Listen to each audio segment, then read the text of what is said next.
I'm exhausted. I've gone through like 4 days of Christmas, and as an introvert, I'm peopled out. I'm worn out, so I've come down here in my nerd box just to get away from people. I hope nobody tries to come and find me. Landon! This is nuts. This is crazy. The amount of energy it takes to do these winter holiday things, like this is outrageous.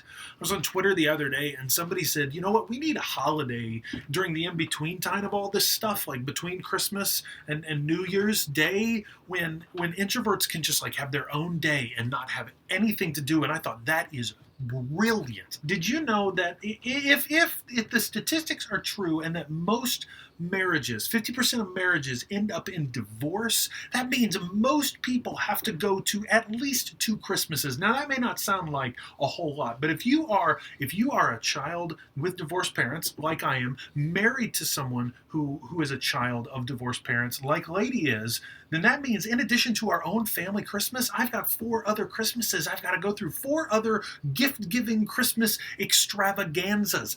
5 times I've got to get together and eat ham and give gifts and be happy. It's unreal. It is absolutely unreal. And so I thought this alternate holiday, this is a great idea. We need to have one. So I've decided to come up with one. And it's going to be every December 29th. That's tomorrow. And I know this is late tonight. This is late notice. But every December 29th, we are now going to celebrate Sabbaticus. Like Sabbath, sabbatical, Sabbaticus. So here's the point of Sabbaticus. The point of Sabbaticus is that nothing happens. You don't have to wish somebody a happy holiday. In fact, no interaction of any kind with anyone, and nobody can be mad. Now, not everybody has to celebrate Sabbaticus. Not everybody celebrates, Christmas or Hanukkah or whatever, Ramadan if it happens during the holidays. Not everybody celebrates those things. So not everybody has to celebrate Sabbaticus. But for those of us who want to celebrate Sabbaticus, here are kind of the rules that go along with Sabbaticus. One, extroverts have to take care of the children if there are children involved. And if you're part of a married couple and both of you want to participate in Sabbaticus, or even if you just want to, participate in Sabbaticus in solidarity with your introvert, that's fine. But somebody has to do it, and the legitimate introvert gets to have the time off. So introverts get the rest, and extroverts have to take care of the children. Now, when I brought this up at our holiday festivities today, my wife and my brother-in-law, they're like, whoa, that's a little unfair, don't you think, to the extroverts? And my sister and I, we're both introverts. We're like, welcome to the other 364 days of our life, right? I mean, this rule number 2, no direct communication of any kind. No, like passive aggressive leaving of notes communication. Like, I think the only acceptable form of communication should be like social media interactions. That way it's mediated. You don't have to check it. If you don't want to, you can just ignore it all and like read a book or watch a movie or watch soccer, right? There has to be a nap.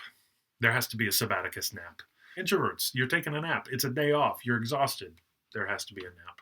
Also, the Sabbaticus feast can be composed of primarily pizza if you live in the Midwest, because that's easily deliverable. Or if you live in a much more urban environment where people deliver things, like if you can get Chinese delivered, have Chinese. Deliverable food is the only acceptable form of food at the Sabbaticus feast, which of course precedes the Sabbaticus nap.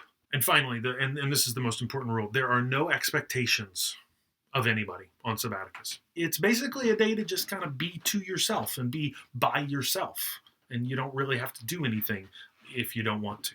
So I think it should happen on the 29th of December, because that gives time for people who have lots of family obligations to get back from their Christmas travel trips.